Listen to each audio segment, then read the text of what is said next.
एक पति पत्नी आपस में नाराज चल रहे थे। नाराजगी भी इतनी थी कि एक ही कमरे में रहते हुए भी ये आपस में एक दूसरे से बोलते तक नहीं थे।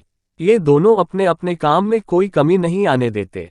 जैसे सुबह पति उठता तो पत्नी चाय को टेबल पर रख जाती और ऑफिस का समय होता तो लंच बॉक्स को तैयार करके देती।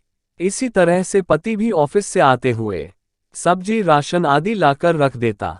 काफी दिन गुजर गए। एक दिन पति को जरूरी काम से ऑफिस में 8 बजे की जगह 6 बजे पहुंचना था, लेकिन उसकी नींद 7 बजे से पहले कभी नहीं खुलती थी।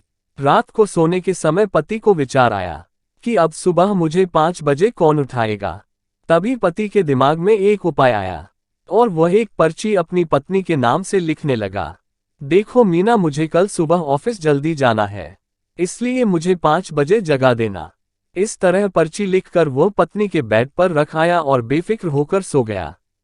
पत्नी पर्ची उठाकर पढ़ी, फिर कुछ सोचा और वह भी सो गई। और जब सुबह पति की नींद खुली तो उसने उठकर घड़ी की तरफ देखा। घड़ी में 7 बज रहे थे। फिर उसकी निगाह तकिए पर गई तो वहां एक पर्ची रखी थी और उस पर लिखा था, जी उठ जाओ, सुबह के 5 बज गए हैं।